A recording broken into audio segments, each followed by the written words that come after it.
அனைவருக்கும் வணக்கம்.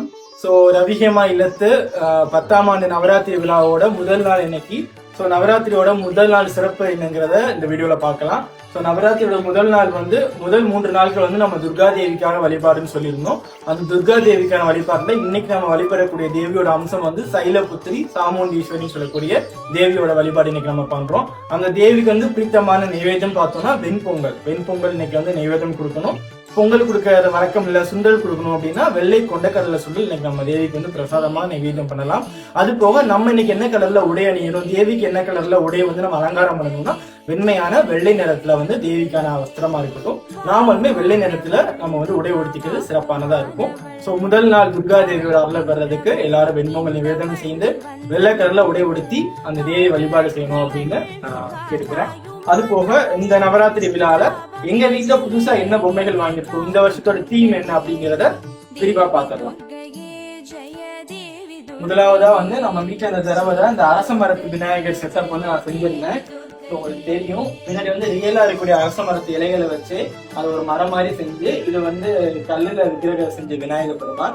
அவருக்கு 2 பேர் கணவன் மனைவி வழிபடுற மாதிரி ஒரு செட்டப் பண்ணிருந்தேன். அதுக்கு கீழே ஒரு மேடை மாதிரி போட்டு அங்க நாட்டாம உட்காந்துருக்காரு, உங்களுக்கு தெரியும். 2 பேர் நாட்டாமைக்கு பின்னாடி அந்த மரத்தடியில மாரியம்மன் இருப்பா. மந்தை மாரியம்மன் தான் நம்ம கோவில்ல கிராமங்கள்ல இருக்கும். அதை பிரதிபலிக்க விடமா மாரியம்மன் சிலையும் அவங்களுக்கு பூஜை பண்ற மாதிரி 2 தம்பதியர் இருக்காங்க. இதை செட்டப் நம்ம ஆரம்பிச்சிருக்கோம். அது மட்டும் இல்லாம இந்த வருஷத்தோட சிறப்பு புது பொம்மைகள் பார்த்தோம்னா முத்துமாரியம்மன் கோவிலோட முளைக்கொட்டு உற்சவம். ஆடி மாசம் பிறந்தாலே நம்ம ஊர் எல்லாத்துலயும் தெரியும், பட்டி தொட்டி எல்லாம் அந்த முளைக்கொட்டு உற்சவம் ரொம்ப வெகு சிறப்பா நடக்கும். அதை பிரதிபலிக்கிற விதமா அந்த முளைப்பாரி செட்டு பொம்மைகள் வாங்கியிருந்தோம். அதுல பார்த்தோம்னா தேவிக்கு ஒரு கோவில் மாதிரி செஞ்சு ராஜகோபுரத்தோட 2 யானைகள் இருக்கு. அதுக்குள்ள தேவி அழகா சிவப்பு சேலை உடுத்தி வீட்டு இருக்கா.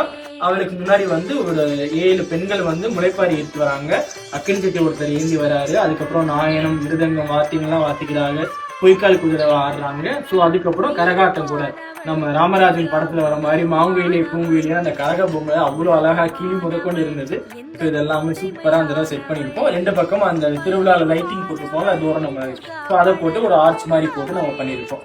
அதுக்கப்புறம் பார்த்தோம்னா இதை சிஷல் வைக்கக்கூடிய செட்டியார் அம்மாவோட பாட்டி தாத்தாவோட அந்த நவதானிய கடைகள், அதுல அந்த கோணிப்பை மாதிரி நம்மள மினியேச்சர்ல செஞ்சிருப்போம். அரிசி பருப்பு எல்லா தானியங்கள்லாம் அதில் வச்சு வியாபாரம் செய்யற மாதிரி.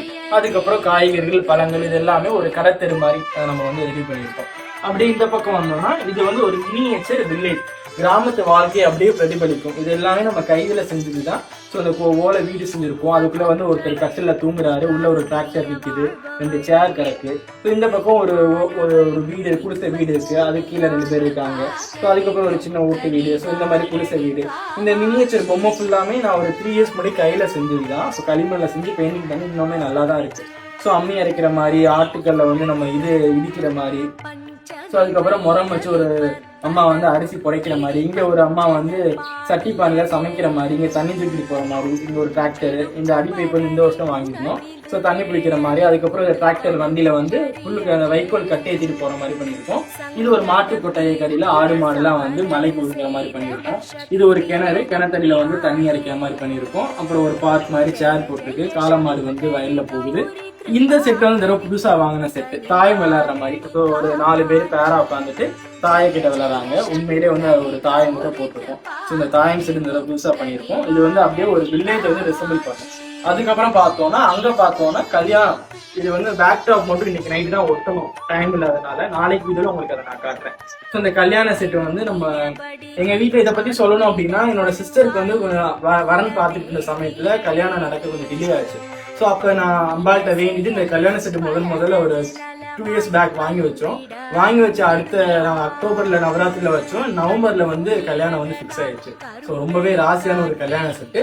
அதுக்கு அடுத்த வருஷம் வளகாப்புக்கு வேண்டிட்டு நம்ம வாங்கி வச்சிருக்கோம். அந்த வளகாப்பு செட்டு தான் இப்ப நீங்க பாக்குறீங்க. போன வருஷம் வச்சோம். இந்த வருஷம் எங்களுக்கு மருமையுமே பிறந்துட்டான். அதுவும் ரொம்ப லக்கியானது. பையன் பிறந்தனால இந்த வருஷம் காது குத்து செட்டு வாங்கி வச்சிருக்கோம். அடுத்த வருஷம் மேபி அவனுக்கு காது குத்தலாம் அப்படிங்கிற ஐடியால. அந்த செட்டு புதுசா வாங்கினது. அவனுக்கான தோடு, செயின், ட்ரெஸ் எல்லாமே என்னோட சிஸ்டர் பண்ண மினியேச்சர் தான் எல்லாமே. ஸோ அந்த செட்டு வாங்கி வச்சிருக்கோம். இந்த 3 செட்டுமே கொஞ்சம் யூனிக்கா அந்த தடவை பண்ணோம். அதுக்கடுத்து வந்தோம்னா இந்த வருஷத்தோட புது வரவு பார்த்தோம்னா, நம்ம ராமாயணத்தை வந்து நம்ம 10th ஸ்கூல் புக்ல எல்லாம் படிச்சிருப்போம் இல்லையா. ராமனுக்கு வந்து குகன் வந்து தேர்ல கூட்டிட்டு போவாரு, அதுக்கப்புறம் அதுக்கு நன்றி கடனா வந்து மீனும் தேனும் கொடுப்பாரு அப்படின்னு. ஸோ அந்த ஒரு குகன் வீட்டோட ராமாயண படல காட்சி அந்த இடத்துல இருக்கு. அதுக்கப்புறம் ஒரு இட்லிக்காரம்மா இட்லியும் தோசையும் ஊற்றி வியாபாரம் பண்றாங்க. அவங்க வீடு, அவங்கள்ட்ட ஒருத்தர் வாங்கி சாப்பிட்றாரு. ஸோ அது ரொம்ப ரியலிஸ்டிக்கா அந்த இட்லிலாம் நாங்கள் பண்ணியிருந்தோம்.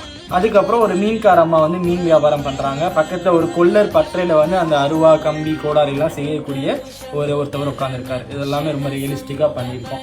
ஸோ இது எல்லாமே கீழே உள்ள அந்த ஏற்பாடு. ஸோ அந்த அம்பாளுக்கு பின்னாடி பார்த்தோம்னா நம்ம வந்து அந்த தெனா இதெல்லாம் வந்து நம்ம முளைக்க போட்டிருக்கோம். ஸோ அதெல்லாம் வந்து ஒரு 5-6 நாளுக்கு அப்புறம் பார்த்தோம்னா புல்லு மாதிரி வளர்ந்து நெல்பயிர் எப்படி வயல்ல இருக்குமோ அந்த மாதிரி ரொம்பவே கிரீனிஷா பசுமையா இருக்கும். ஸோ இது எல்லாமே தான் கீழ் வரிசையில நம்ம வச்சிருக்கோம். கொலுல வந்து ஈரைவு இருக்கா. இந்த வந்து பூச்சிகள் இதெல்லாம் வந்து நான் அந்த பார்க்ல வச்சிருக்கேன்.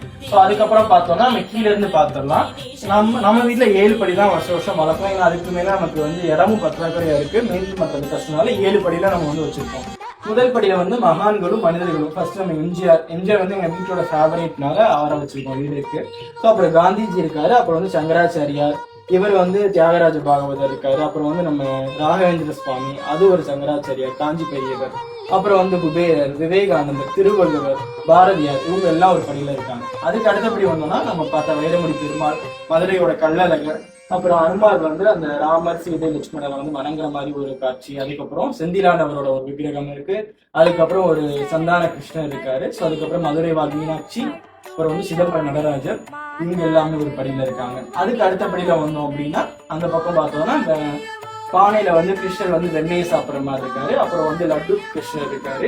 அதுக்கப்புறம் கிருஷ்ணர் வந்து பிறந்தோடனே ஜெயில இருந்து அப்பா வந்து தலையில கொண்டு வரும்போது ஆதிசேஷன் கொடை பிடிக்கிற மாதிரி ஒரு சிற்பம் இருக்கு.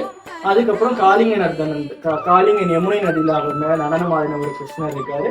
அதுக்கப்புறம் நம்ம குருவாயூரப்பன் இருக்காரு. அதுக்கப்புறம் பண்டரிபுரத்தோட பாண்டுரங்கன் ரங்கமாயி சேலை தான். அதுக்கப்புறம் லட்சுமி நரசிம்மர் இருக்காரு. இது ஒரு ஃப்ரெண்டு எனக்கு வந்து ப்ரெசென்ட் பண்ணது, லோகநாதன் சொல்லிட்டு, அவருடைய ஞாபகமா நான் வச்சிருக்கேன். அதுக்கப்புறம் ஆளிலை கண்ணன், அரச மரத்து இலையில வந்து கண்ணன் உட்கார்ந்து ஒரு அழகான சிலை. அதுக்கப்புறம் கற்பக விட்டுன்னு சொல்லக்கூடிய காமதேவன். இது எல்லாமே அந்த கிருஷ்ணரோட வரலாறு ஃபுல்லா இருக்கும். அதுக்கப்புறமும் கிருஷ்ணர் தான் தொடர்றாரு. அவரோட அந்த 10 தசாவதாரமும் ஒவ்வொரு அவதாரமா வச்சிருக்கோம். ஐயப்பனும் இருக்காரு அந்த படியில. இந்த 2 பக்கம் இருக்கிறது வந்து மண்ணால செய்யக்கூடிய டெரகோட்டா பார்ட்ஸ், அது யானையும் இது வந்து காளையும். இது வந்து ஒரு ஐதீகம் வைக்கணும்னு அதுக்காக அதை வச்சிருக்கோம். அதுக்கு அடுத்தபடியில வந்து அந்த பக்கம் பார்த்தோம்னா போன வருஷம் புதுசா நம்ம வாங்கின நம்ம அயோத்தியாவோட பாலராமர் அவரோட சிலை இருக்கு. அதுக்கப்புறம் ஒரு சரஸ்வதி சிலை, அப்புறம் பாலா திரிபுர சுந்தரி இருக்காங்க. அதுக்கப்புறம் நம்மளோட கலசம், இது வந்து நம்ம வாராகி தேவி இருக்காங்க. அதுக்கப்புறம் மகாலட்சுமி, அப்புறம் வந்து சிவனோட மீனாட்சி ஐக்கியமான மீனாட்சி சுந்தரேஸ்வரர் லிங்க வடிவ சிலை இருக்கு. அது 2 பக்கம் டெக்கரேட்டிவ்க்கா அந்த பூனையோட அந்த ஒரு பவுல் மாதிரி ஒரு வச்சிருக்கோம். அதுக்கு மேல்படி போனோம்னா நம்மளோட அஷ்டலட்சுமியும் இருக்காங்க. ஒவ்வொரு லட்சுமி தேவியோட சிலையும் இருக்கு. அதுக்கு மேல போனோம்னா குருவோட நடுநாயகமா விநாயக பெருமான், முருகப்பெருமான், சரஸ்வதி, மகாலட்சுமி, 2 யானைக்கு நடுவுல கம்பீரமான சிங்கத்து மேல ராஜராஜேஸ்வரி அம்பாள் இருக்காங்க. அவங்களுக்கு 2 பக்கமும் பால தேவதைகள் இருக்காங்க. ஸோ அதெல்லாம் முடிச்சுட்டு இந்த பக்கம் வந்தோம்னா இவங்க தான் வந்து குழுல வந்து 9 நாளும் அந்த 10 நாளும் குழுவோட நாயகர். இவங்களுக்கு தான் எல்லா புஷ்பாஞ்சலி, எல்லா அர்ச்சனைகளும், குங்கும அர்ச்சனை எல்லாமே இந்த அம்பாளுக்கு நடக்கும். இந்த அம்பாள் வந்து ஒவ்வொரு வருஷமும் ஒவ்வொரு ரூபத்துல நான் வந்து அலங்காரம் பண்ணுவேன். இந்த வருஷம் வந்து நான் லலிதா திரிபுர சுந்தரி அம்பாளா நிக்கிற கோலத்துல 4 கரங்களோட பாசம் அங்குஷம் ஏந்தி அந்த அம்பாள் வந்து மிக நேர்த்தியாக நான் வந்து அலங்காரம் பண்ணியிருக்கேன். ஸோ ரொம்பவே அம்சமா அந்த அம்பாள் அமைஞ்சிருக்காங்க. ஸோ இவ்வளவுதான் எங்க வீட்டோட குழு. இதையும் தாண்டி ஒரு ஃபவுண்டைன் ஒன்று வச்சிருக்கேன். ஸோ அடுத்து அந்த ஃபவுண்டைன் பார்த்துடலாம். ஸோ அந்த ஃபவுண்டைன் வந்து இதுதான். இது வந்து இந்த தடவை குற்றாலம் மாதிரி செஞ்சிருக்கணும். குற்றாலத்துல வந்து திருக்குற்றாலநாதர் கோவில் இருக்குல்ல. ஸோ அதனால சிவபெருமான் தான் அந்த எல்லா இடத்தையும் வந்து ஆக்குபை பண்ணியிருக்காரு. ஸோ குற்றால அருவியில வந்து தண்ணி வடியுது, அதுல குடிக்கிற மாதிரி ஒரு லிங்கம் இருக்கு, சிவன் தியானம் பண்றாரு, இங்க ஒரு மயில் இருக்கு, இங்க ஒரு விநாயகர், ஒரு விண்டுமில் இருக்கு, ஸோ மரங்கள்லாம் இருக்கு.